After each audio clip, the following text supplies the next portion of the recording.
이게 지금 뭐 이미지입니까? 색깔을 바꿔주는 게 어떤 이미지 역할을 하는 거죠.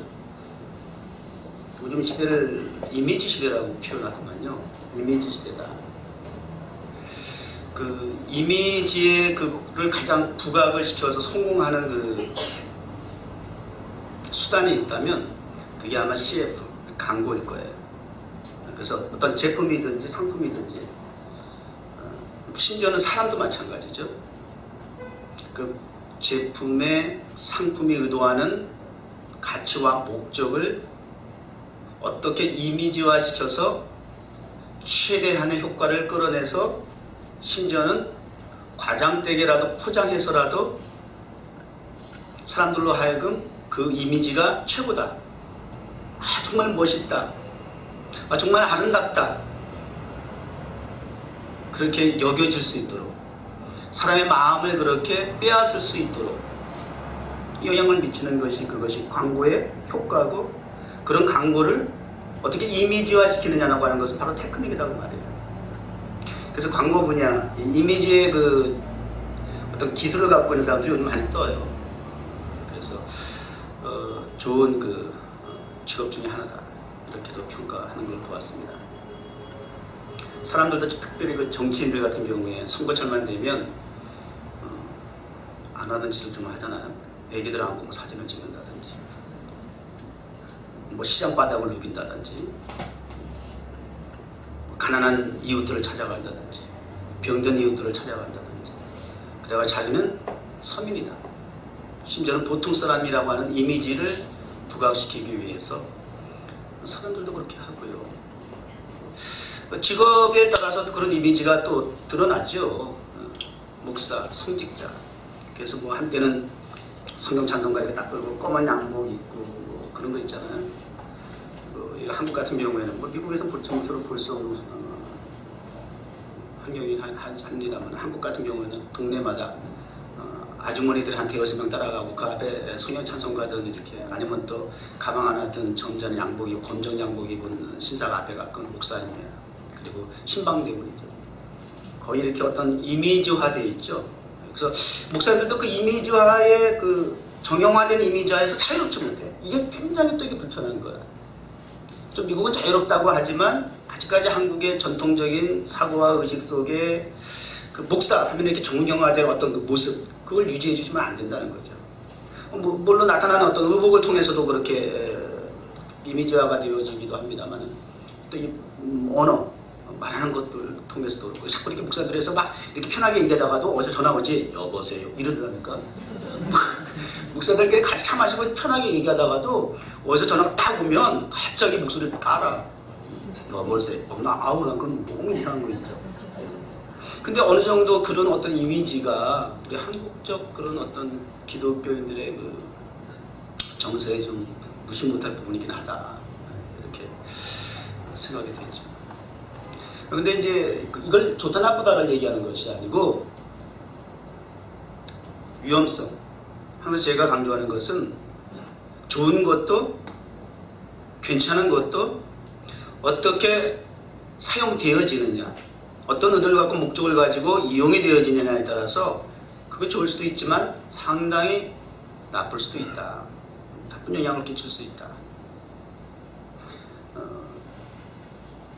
과거에 이스라엘 백성들의 경우에 종교 지도자들은 물론이거니와 또 오늘 본문에 기록된 제자 두 사람의 경우에도 크게 다르지 않은 점을 우리가 엿볼 수 있습니다. 그리스도인으로서의 어떤 이미지가 굉장히 드러나고 보이기는 하지만 그 이미지에서 벗어나지 않는 종교화된 종교로서 또 그리고 그 교리로서 이렇게 정형화된 그런 어떤 이미지만 있는 종교인의 모습. 내용이 없고 신앙이 없고 믿음이 없는 종교화된 이미지를 가지고 우리가 믿음이 있다 없다 좋다 나쁘다 이렇게 우리가 섣불리 판단할 수 없다. 오늘 우리 많은 그리스도인들이 교회가 세상에서 바라보는 관점에서 볼 때 어떤 이미지를 보이고 있느냐 했을 때에 우리가 보이는 그런 이미지와 색깔과 달리 사회 세상에서 바라보는 교회와 목사와 성도들의 이미지가 상당히 차이점이 있다고 하는 거예요. 그런 부분에 있어서 지금 많은 교회들이 지금 세상으로부터 지탄의 대상이 되고 있다고 하는 거예요. 부인할 수 없는 그런 사실이고 현실이죠. 정형화된 종교인으로서의 모습만 가지고 세상에 나아가니까 세상 사람들 그거 싫다고 말해요. 겉으로 드러난 그 모습 가지고 우리는 기독교인을 판단하고 싶지 않다는 것이. 실제적으로 기독교인으로서 어떻게 사회의 삶 속에 영향력을 미치는가, 우리는 그 이미지를 보고 싶다는 거예요. 그런 실제적인 내용적인 알맹이를 보기 원하는 것이지. 목사다 장로다 간투 때문에 싸움박질하고 이런 어떤 이미지를 가지고 있는 교회로서는 세상에 주께서 말씀하신 이미지 알죠? 빛, 소금, 이런 이미지를 보이지 못한다는 거예요. 빛이라는 소금이라는 그리스도의 향기라는 그리스도의 편지라고 하는 주께서 가르쳐 주신 본래의 성경적인 복음적인 이미지는 관과한 채, 무시하고 잃어버리고 망각한 채, 내용이 없는 알맹이가 없는 성경적으로 제시한 이미지와 상관없는 드러난 보이는 그런 이미지는 분명 아니다. 자, 그런 차원에서 오늘 이 성경의 두 제자의 모습을 통해서 우리가 확인할 수 있다. 사실은 이 본문이 좀 길어요. 누가복음 24장 13절서부터 이 본문이 쭉 기록이 되어야 하는데 약간 거두절미하고 좀 시간 관계상 가운데 마지막 부분 토막만 이렇게 본문에 기록이 되어 있습니다. 13절에 보면 그날에 저희 중 둘이 예루살렘에서 저희 중 이렇게 나와요. 그날에 저희 중 이렇게 나와요. 그러니까 이 배경을 좀 우리가 알 필요가 있어요. 그날이라고 하는 것은 24장 1절에 있는 말씀이에요. 안식 후 첫날 새벽에를 얘기하는 거예요. 안식 후 첫날 새벽에. 그리고 여자들이 예수님의 무덤을 찾아갔다가 빈 무덤을 발견하고, 그리고 예수의 부활의 현장을 목격하고, 그리고 제자들에게 돌아가 예수님의 부활 소식을 전한 가운데 사람들은 믿지 못하고 반신반의하고 있을 때에 그나마도 제자 가운데 성격이 좀 급한 불같은, 당장 눈으로 확인하지 않으면 안 된다라고 하는 그런 불같은 성격을 가지고 있는 베드로가 그나마도 그 여자들의 말을 듣고 무덤에 찾아갔다가 예수님은 보지 못했지만 그 부활의 현장을 볼 수는 있었다. 여기까지가 오늘 본문에 기록된 배경의 말씀이에요. 그날에 모였던 제자들 중, 그러니까 여자들을 통해서 예수님의 부활 소식을 들었던 제자들 중, 그 밑에 보면 이름이 나오는데 글로바라 그러죠. 그러니까 예수님의 12 제자는 아니었다. 그 밖에 다른 예수님을 따르고 추종했던 12 사도 외에 다른 제자들이다. 이렇게 우리가 그 가능성을 얘기할 수가 있겠죠. 어쨌든 예수님의 살아 계셨을 때에 예수님을 따랐고 예수님의 말씀을 들었고 예수님의 진리를 통해서 영향을 받았고, 그래서 예수님의 그들에게서 소망이 되었고, 예수님의 그러한 모든 과정을 다 지켜보았고, 또 그리고 예수님이 고난을 당하시고 십자가에 못 박혀 죽으신 것까지 다 현장에서 지켜보았던 예수님의 측근, 예수님을 따르는 제자들 중에 두 사람이었다. 그 두 사람들이 부활 소식을 들었음에도 불구하고 그들은 예루살렘을 등지고 엠마오라고 하는 도성을 향해서 걸어가는 과정 속에 그들이 근심을 합니다. 그리고 그들의 낯빛은 어둡습니다. 그래서 그들은 내려가면서 계속 대화를 나눕니다. 그 대화를 나누는 그 두 사람에게 한 사람이 접근을 하는 것이에요. 너희들이 무슨 대화를 나누느냐. 그러니까 근심 어린 모습으로, 그리고 주님이심에도 불구하고 주님이신지를 알아보지 못, 눈이 감겼어요. 눈이 떠 있는 것 같으나 눈이 자체, 눈이 어두워요. 그래서 주님을 알아보지 못하고 인식하지 못하고 인지하지 못하고 주님이심을 따라서 그러기 때문에 고백하지 못하는 그러한 어리석은 두 제자의 모습, 오히려 그렇게 부활하셔서 그들에게 다가와서 묻는 주님에게 빈정대듯이, 타박하듯이, 무시하듯이 대화를 진행해 나갑니다. 아니 도대체 지금 예루살렘에서 어떠한 일이 일어났는지 세상의 천하가 다 알고 있는데 당신은 도대체 뭐하다가 이제 나타나서 지금 우리의 대화가 또 우리 예루살렘에서 무슨 일이 일어난지를 모른다고 우리들에게 묻는 거예요. 답답한 마음에 우리 주님에게 그렇게 반문을 하게 되죠. 그러면서 예수님이 고난받으셨던 일들에 대해서 이야기를 합니다. 주님이 그들을 오히려 책망합니다. 마음에 그래 어찌 더디 믿느냐. 그러면서 예수님께서 평소에 하신 말씀과 또 선지자를 통해서 주님이 이 땅에 오셔서 고난을 받으시고 부활하실 것이라고 하는 예언의 말씀을 다 구체적으로 일일이 풀어서 엠마오로 내려가는 그 길 과정 속에서 하나님의 말씀을 잘 풀어서 그들에게 전달을 하게 되죠. 하나님의 말씀, 주님의 말씀을 듣고 이제 한 마을에 도착하게 됐을 때에 그들이 우리 함께 여기서 유하십시다. 그러면서 예수님을 모시고 그리고 식사를 같이 하게 되죠. 떡을 나누는 과정 속에 예수님은 사라지게 되고 그리고 그들의 대화 속에서 뒤늦게 발견합니다. 우리가 예수님의 말씀을 들었을 때에 그분이 우리에게 말씀하셨을 때에 우리의 마음이 뜨겁지 아니하더냐. 자, 그러면서 그때야 비로소 눈이 열려서 그분이 부활하신 예수 그리스도였다라고 하는 사실을 깨닫게 됩니다. 그리고 즉시 곧 일어나 등지고 떠났던 예루살렘을 향해서 돌아가게 돼요. 자, 그 과정을 우리가 이렇게 쭉 보면은요, 좀 전에 말씀드린 것처럼 이 엠마오를 향했던 두 제자들은 자, 예수님에 대해서 아는 지식과 정보 그리고 사람들을 통해서 예수님이 부활하셨다고 하는 소식도 듣고 그래서 예수님의 고난 이전에 예수님의 고난의 현장을 목격했던 그들로서 예수님을 또한 십자가에 달리신 예수님까지는 알았는데 부활하신 예수님에 대해서는 직접 경험이 아닌 다른 사람들을 통해서 듣는 소식을 통해서 아는 지식에 머물렀다라고 하는 거죠. 우리가 안다라고 하는 것은 간접 효과가 있고 직접 효과가 있을 거예요. Directly, indirectly.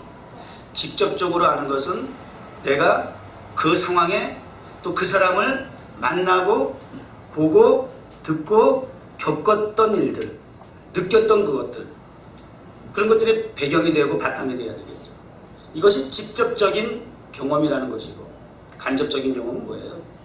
사람을 통해서, 제3자를 통해서, 또 문서나 여러 가지 구전이나 유전을 통해서 이런 다양한 도구들을 통해서 내가 직접 겪은 것이 아니라 3자를 통해서 다른 제3의 것을 통해서 우리가 알게 되고 습득하게 되고 터득하게 되는 어떤 지식과 정보, 이런 차원에서 우리가 직접 경험과 간접 경험을 이렇게 나눠서 이해할 수 있을 것입니다.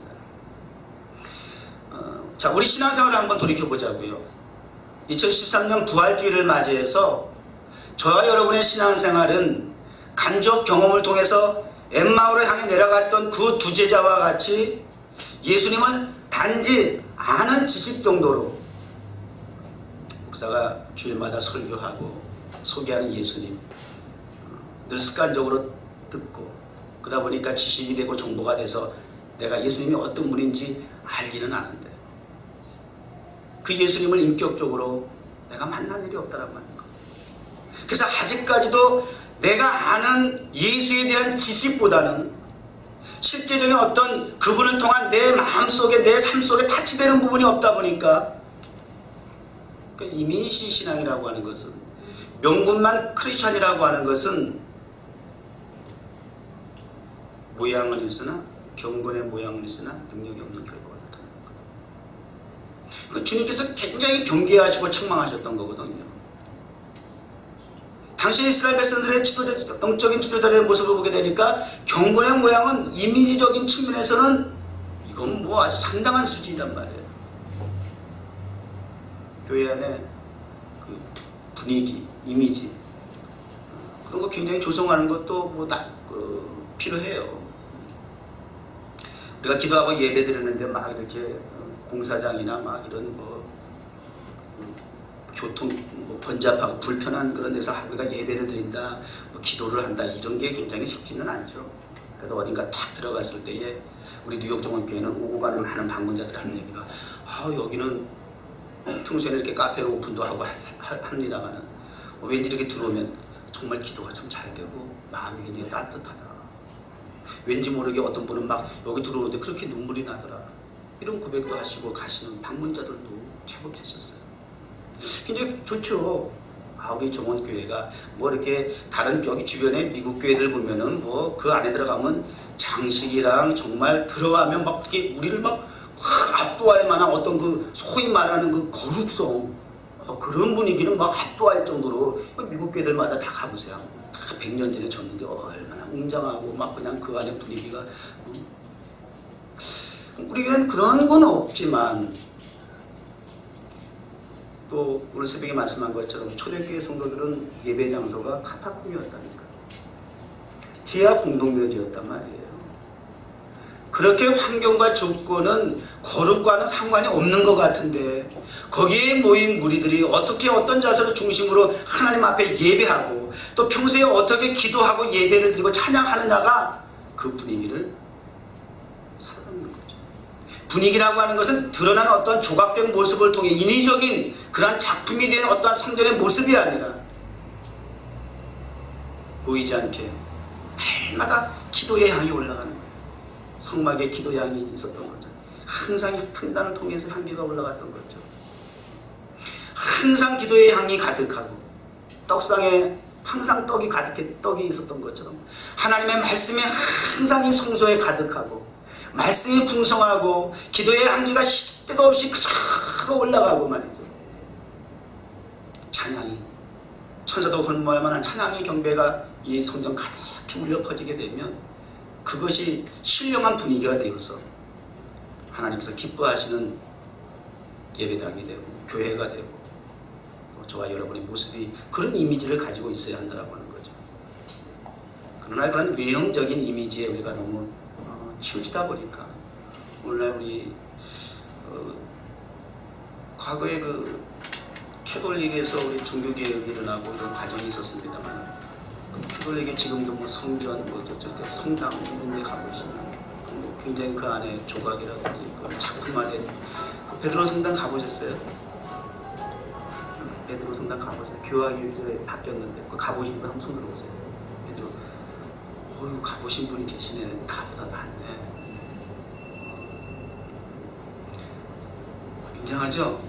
우리 뭐 매스컴을 통해서 뭐 이렇게 잡지를 통해서 뉴스를 통해서 이렇게 보는 정도인데 그 안에 그냥 뭐 소위 말하는 미켈란젤로 뭐 이런 분들이 그냥 그 작품이 그냥 뭐 하나의 작품이 아니라 걸려있는 걸개가 아니라 그 성전 자체가 기둥과 벽과 천장이 온통 그 미켈란젤로 하면 그냥 뭐 한 폭에 한 조각의 그림만 그냥 뜯어와도 그거 엄청난 돈 되는 거 아시죠? 작가가 누구냐에 따라서 작품이 한쪽 기통이 그게 우리도 와서 우리 몇 년 전에 한국에 유명한 화가 와서 여기서 전시했잖아요. 마지막 요거 하나 남겨놓고 가셨어요. 갈보리 십자가 세계를 그리신 건데 내가 그때 그랬어요. 당신 얼마나 유명하시냐고. 이거 나중에 좀 돈 되겠냐고 내가 물어봤어요. 그림이 엄청나게 큰 거예요. 돈 그림만 돼도. 어떤 그런 가치를 가지고 있다는 말이에요. 그런 뭐 어떤 그 웅장한 그런 분위기가 이거 한다 할지라도 우리 종교개혁은 바로 그러한 부분에서 개혁이 이루어진 거예요. 하나님 앞에 예배하는 것은 그러한 외적인 인위적인 그러한 분위기를 가지고 조성이 되어가지고 억지로 그리고 알지 못하는 라틴어를 통해서 그 신부들이 이렇게 설교도 아닌 그냥 라틴어 성경을 읽어주는 것으로 알아듣지 못하는 가운데서 그냥 그 분위기에 압도되어 가지고 그렇게 신앙생활을 해야 했던 그러한 과거의 그 이미지만 있었던 종교생활을 이제 탈피하게 된 것이 개신교의 어떤 개혁의 원인 중에 하나였다, 이렇게 볼 수가 있어요. 굉장히 들어서 정보는 알고 있습니다. 지식은 있습니다. 예수님이 어떤 분인지 알고 있습니다. 그러나 그 예수님이 이 땅에 오셔서요, 그들이 알고 있는 병을 고치셨어요. 오병이어를 통해서 5천 명이 먹고 남았어요. 많은 사람 요즘 뭐 흔히 말하는 것처럼 힐링, 치료하시고 병을 고쳐주시고 좋은 말씀 해주시고, 목사 보고 예배 끝나면 어떤 분이 그러더라고요. 목사님 좋은 말씀 감사합니다. 근데 저는 좋은 말씀을 전한 적은 없어요. 하나님의 말씀, 생명의 말씀, 진리의 말씀만 전할 뿐입니다. 좋은 말씀은 세상에 또 많이 있을 것 같아요. 목사는 좋은 말씀을 전하는 것이 아니라 생명의 진리의 하나님의 말씀만을 선포하는 것입니다. 그러므로 여러분, 좋은 말씀이라는 표현보다는 그저 하나님의 말씀의 은혜 많이 받았습니다 하면 그게 목사에게 제일 큰 기쁨이에요. 하나님의 말씀을 전하는 뿐이에요. 아니, 이 땅에 오셔서 그들에게 좋은 말씀을 주셨고, 소위 말하는 대로 온갖 다양한 이런저런 이적과 기적을 통해서 그 주변의 행적을 이렇게 살펴보면은, 그래서 모든 사람이 칭송을 하고 따라가고, 또 예수님이 입성하실 땐 자기들의 외투를 벗어서 예수님 지나가는 발밑에 레드카펫을 깔아드리고 말이죠. 호산나 다윗의 찬송을 하고 말이죠. 온갖 종교적인 여러 가지 다양한 최대한의 그런 모습으로 예수님을 환영하고 맞이하고 따를지라도 정작 예수님께서 그들을 바라보면서 불쌍히 여기시고 눈물을 흘리셔야만 했고, 또 그리고 그들에게 말씀하시기를 너희가 나를 따르는 연고가 삶을 위해서 빵을 요구하고 빵을 먹기 위해서 인간적이고 세상적이고 보이는 가치에 무게를 두고 목적을 가지고 있는, 그것이 나를 따르는 원인이구나. 나는 너희들에게 육신의 배를 치우기 위해서, 너희들의 육체의 질병을 고쳐주기 위해서, 너희들의 그러한 고민거리를 해결해주기 위한 단순한 카운슬링으로서, 힐링하기 위한 치유자로서 온 것이 아니라, 나는 너희들의 육체의 배를 배불려주기 위한 그런 빵을 전달하기 위한 것이 아니라 나는 생명의 떡이야, 이렇게 말씀하시는 거예요. 너희들 나에 대한 이미지를 지금 잘못 알고 있어. 너희들이 알고 있는 나 예수에 대한 이미지는 너희가 그렇게 인위적이고 세상적이고 사회적이고 그리고 정치적이고 너희들의 불순한 너희의 이득과 유익을 위한 목적을 가지고 나의 이미지에 대해서 너희들이 잘못 지금 포장하고 있어.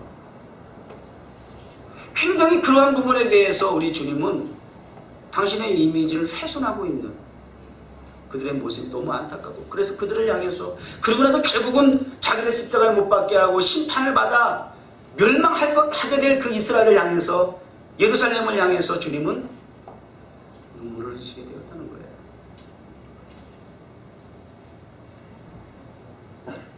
우리가 주님을 바라보는 시각, 시선, 오늘도 우리 주님께서 우리를 향해서 너희 오늘 이 예배당에, 오늘 이 부활주일날 이 자리에 모인 이유가 목적이 무엇이냐.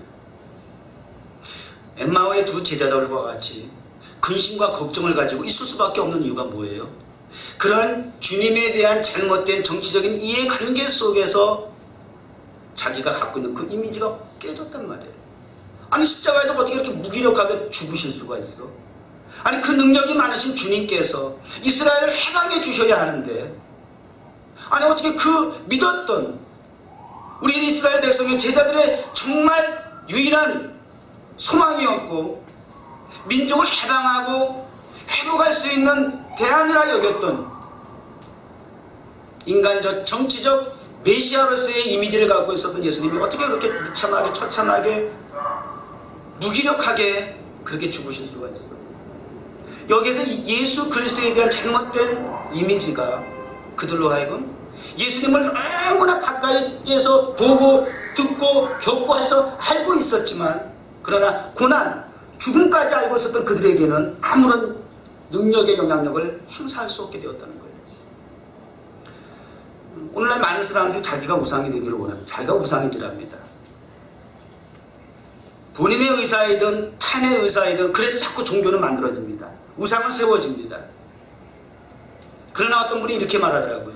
정말 본인이 우상이 되고 종교를 세우고 싶다면 우리 예수 그리스도처럼 죽은 자 가운데서 다시 부활하여야만 할 것이다. 죽은 자 가운데서 다시 부활이 없는 이상 그 어떠한 세상의 종교는 종교가 아니다라고 하는 것이에요. 그건 헛된 우상에 불과하다는 것이에요.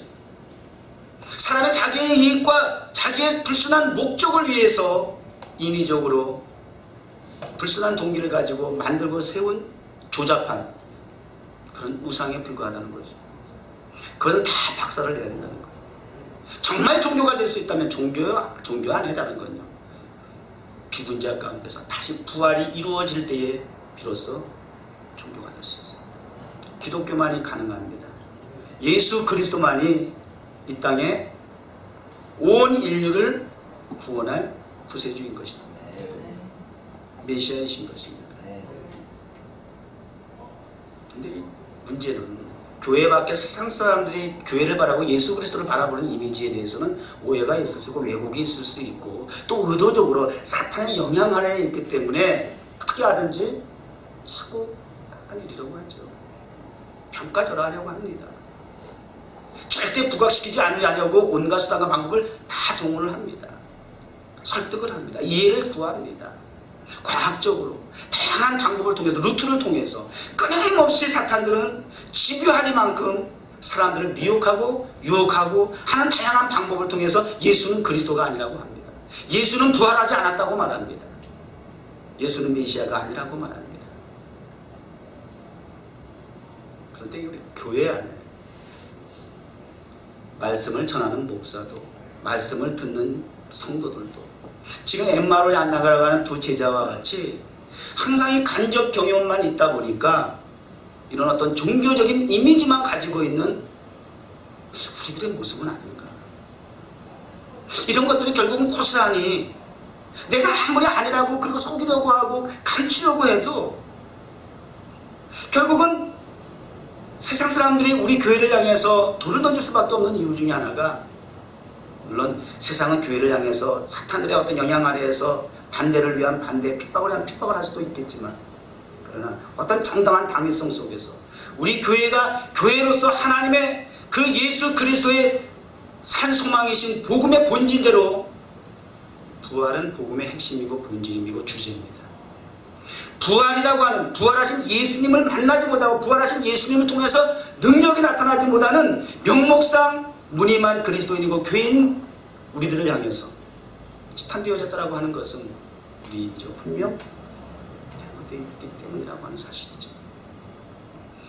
우리 2014년 부활절은 우리 엠마오에 내려가던 주제자와 같이 지금까지 우리가 알고 있는 지식으로 정보로 알고 있는 예수님 그리고 고난과 죽음, 무기력한 죽음의 현장에 목격했던 그래서 근심과 걱정 속에서 탄식하고 다시 주님을 등지고 엠마오로 세상으로 사회로 나의 삶의 현장으로 돌아갈 수밖에 없었던 제자들의 모습처럼 우리가 그렇게 무기력한 그리스도인의 모습으로 살아가고 있다면 이제 우리 주님을 만나셔야 돼요. 부활하신 주님을 만나야 돼요. 이제는 간접 경험으로 우리가 나는 모태신앙이에요. 우리 어머니 아버지 때부터 나는 이렇게 신앙생활 어렸을 때부터 해서 못에 귀가 박이도록 뭐 그냥 하나님 말씀 그냥 얼마나 들었는지 몰라요. 뭐 성경 얘기하면 목사님이 딱 무슨 말씀할 거니까 제가 이렇게 다 알고 있어요. 성경 본문 보고 주제 딱 보면요 설교 스토리가 다 나와요. 오늘 목사님 뭔 얘기할 건지 다 알고 있어요.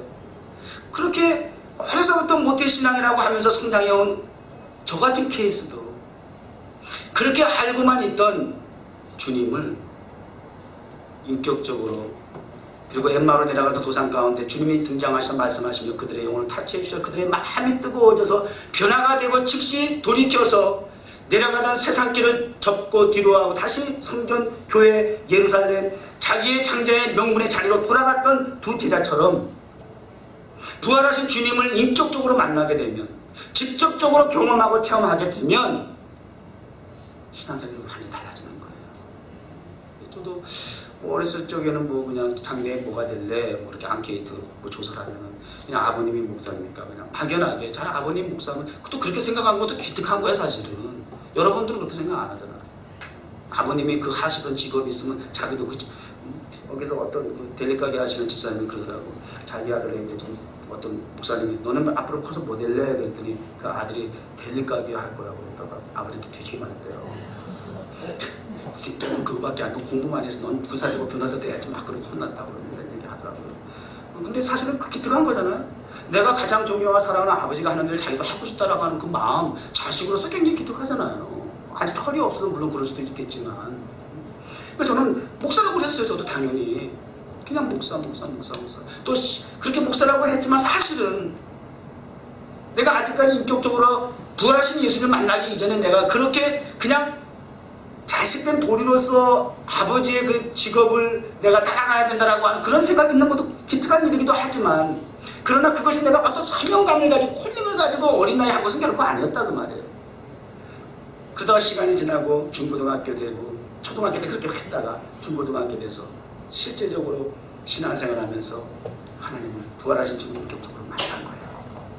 기도만 하면 그냥 하나님께서 은사를 주시고, 눈만 감으면 눈을 열어서 영안을 열어서 막 하나님의 나라 세계를 보여주시고, 잠을 자도 그냥 막 영안을 열어가지고 자 꿈이 아니라 정말 앞으로 하나님께서 나를 이렇게 쓰시겠다고 했던 그런 비전을 막 보여주시고, 어린 나이에 그냥 막 수많은 사람들이 있는 그 광장에서 그냥 막 설교하는 어린 나이에 청소년 시대 막 이걸 막 보여주시고, 눈만 감으면 막 이런 세계가 펼쳐졌어요.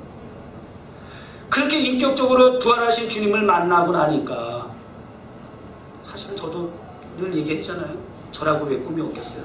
청소년 되고 나니까, 어렸을 때 초등학교 때는 목사님이 해놓고는 이제 청소년기에 들어가게 되니까는 꿈이 바뀌었단 말이에요.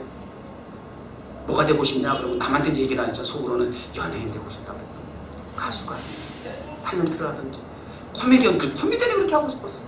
남을 즐기고 또 그건 잘할 수 있다고 생각했어요. 잔칫날 되면 우리 조카들 모아놓으면 20명 돼. 우리 7남매라 조카들이 이렇게 많아. 보글보글해. 그러면 어린들이 회의하는 그 시간에 다 막내 바보 삼촌 방으로 가라 그러고 내쫓아 우리 아버지가. 나는 바보 삼촌인데. 왜냐하면 어린애들하고 수준하고 레벨을 맞춰서 내가 대화가 되니까 애들이 너무 좋아하는 거야. 그래가지고 어른들 회의할 동안 한두 시간 동안에 막 애들을 막 울렸다 웃겼다 하는 거야. 혼자서 막 그냥 개그를 온갖 개그 다 해. 문개그부터 시작해가지고 막 그런 재능이 있었어요. 그러니까 그런 코미디언들 보면은 나도 그런 거 해보고 싶다는 그러한 막연한 꿈이 있었는데, 그러나 이제 하나님께서 그러한 꿈을 접게 하시고, 그리고 계속해서 이렇게 환상을 보여주고 꿈을 통해서 계시하시고 기도를 통해서 은사를 주시고 하는 가운데서 하나님께서 구체적으로 저를 만나주시고 타치를 하게 되니까, 이제 초등학교 때는 그냥 목사님이 아버님 목사님과 목사가 되겠다고 했던 제가 그 이후로는 정말 콜링이 되고 사명감을 받고, 그리고 이제 정식으로 신학교를 가겠다고 결단을 하게 되고, 그리고 이제 저는 아버님에게 말씀드리고 형제들에게 온 가족들에 대해서 이렇게 말씀을 드렸단 말이에요. 그리고 우리 아버님으로 이렇게 형제들이, 제 우리 형제가 형들이 넷이나 있는데 아무도 목사 된 사람이 없어요. 목사의 길을 가겠다고 한 사람도 없었어요. 그런데 제가 꼴찌인 제가 목사가 된다 그러면 우리 아버님도 기뻐하시고 형제도 너 참 기특해. 그리고 막 이렇게 막 좋아를 하고 막 격려해주고 그럴 줄 알았는데, 제가 신학교 가서 목사가 되었다니까 전부 다 막 코웃음을 치는 거예요. 그리고 막 형제들은 막 야단까지 쳤어요. 그리고 저의 막 약점과 단점을 찍어가지고 넌 그래서 목사가 될 수 없어 막 이러고 말이죠. 정신 차려, 착각하지 마. 그리고 또 아버지 그 목회하면서 그 힘든 일들을 다 너 아직 철다선에서 못 봐주는데 바보 같은 소리 하지 마. 그래서 우리 누님들은 다 한결같이 목사 삼아 죽어도 안 된다고, 형들은 다 죽어도 목사 안 된다고, 그리고 성장했다는 거예요. 근데 저만 목사가 되겠다는 거예요. 저만 목사. 어쨌든 그러한 과정이 있었지만, 그런 직접적인 부활하신 주님과의 만남이 있으니까, 그 주님을 통해서 보고 듣고 느껴진 겪은 일들이 있으니까, 형제들이 말릴지라도, 사실 아버님이 만류한 것은 반대를 한 반대가 아니고 더 좋은 어떤 결단을 위한 그런 어떤 자극을 주게 한 것이었다는 걸 제가 나중에 알지는 않았지만은 어쨌든 그때는 막 반대하시고 그러셨단 말이에요. 그러나 주님이 저에게 인격적으로 만나주시고 보고 듣고 느끼게 해주신 그런 직접적인 체험과 경험이 있게 되니까 주위의 만류에도 불구하고 주님이 가게 되었다는 것이죠. 뉴욕 종원교회에서도 그렇고 지금까지 모든 과정 속에서 그때그때마다 직접적인 주님의 만나주시고 말씀하시고 보고 듣고 깨닫게 하시는 일들을 통해서 하나님께서 일을 진행하실 때에는 정말 순탄하게 그리고 평강 가운데 진행이 되고 하는 일들을 저는 경험하고 있어요. 그런데 목사라도 근심과 걱정이 있고 엠마오의 두 제자와 같이 자꾸 부활하신 소망의 주님이 보이지 아니하고 이미 죽어 무덤에 계신 무능력한 주님으로 생각되고 그렇게 오인이 되어질 때에는 부활하신 주님이 보이질 않으니까 금방 환경 속에 여건 속에 근심과 걱정이 생기고 두려움이 생겨서 그렇게 반응하다 보니까 그렇게 해서 만약에 일이 진행이 되어지면 같은 일입니다. 알면서도 경험되어지지 않은, 체험되어지지 않은 직접적인 하나님의 인도하심이 없는 가운데 되어진 나의 인간적인 의도와 수단과 방법을 통해서 주변의 여건과 환경이 아무리 그럴듯하다 할지라도 거기에 현혹이 되고 미혹이 돼가지고 판단하고 결정을 하고 선택하고 나아가게 되면 너무 힘들어. 너무 힘들더라. 또 알면서도 그런 일들을 반복하는 나의 모습, 이거 굉장히 하나님 앞에 부끄러운 모습이긴 하지만 부디 원하고 바라기는 2013년도에는 우리 반드시 부활하신 주님 만나십시오. 네. 직접 만나시기를 바랍니다. 네. 말씀을 통해서 만나시기를 바랍니다. 네. 여러분 기도의 자리에서 만나시기를 바랍니다. 네. 여러분 일터에서 학원에서 공부하다가 그 주님을 만나시길 바랍니다. 네. 우리 제임스 사랑이는 자다가 방언을 터졌다니까 자다가 방언이 터지고 주님을 만나는 거예요. 인격적으로. 어떤 학생은 공부하다가 갑자기 그냥 예수님의 그 피 묻은 손이 확 지나가는데 초등학교 때 그런 감동을 들었어요. 애가 막 자지러지고 오는 거예요. 예수님의 피 묻은 손을 봤다고. 어린아이인데. 그리고 막 얘기도 하고 막 그런 모습도 보게 되고요. 청소년 때 제가 교육자로서 우리 학생들 지도하다 보면 우리 어린 시절에 청소년 때 그 순수하고 깨끗하게 하나님께서 많이 역사해 주시더라고요. 아직 늦지 않으세요, 청년들이요. 지금이라도 순수한 마음을 가지시고 깨끗한 마음, 정결한 마음을 가지시고 여러분의 마음을 귀를 열고 눈을 열어서 말씀을 통해서 여러분의 삶을 조명하시고 바라보시고 받아들이신다면 지금도 주님은 주 목사에게 보여주시고 들려주시고 느끼게 해주셨던 거죠. 뒤늦게나마 엠마의 두 제자에게도 주님께서 말씀을 통해서 그들의 마음을 뜨겁게 하셨던 것처럼 그런 체험적이고 경험적인 직접적인 역사를 통해서 이제 우리의 삶이 그냥 명분만 무리만 그리스도인이 아닌 경건의 모양을 입고 능력이 없는 교회가 아닌 부활하신 예수 그리스도를 통해서 어둠을 물리치고 무덤의 바위를 폭발시키고 이 땅에 영적인 지진이 나타나서 우리 뉴욕 정원교회 주신 사명처럼 타임스퀘어로부터 시작해서 이 맨하탄에 출발하는 열방을 향해서 부활하신 주님을 선포할 수 있는 그런 하나님의 나라가 회복되어지는 영향력을 미칠 수 있기를 원하는 것이에요. 살아계신 주 나의 참된 소망 걱정 근심 전혀 없네 오 나의 주 날 용서하시고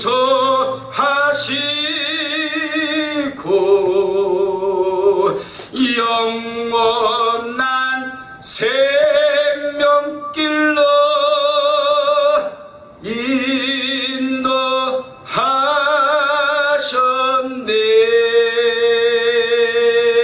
인도하셨네.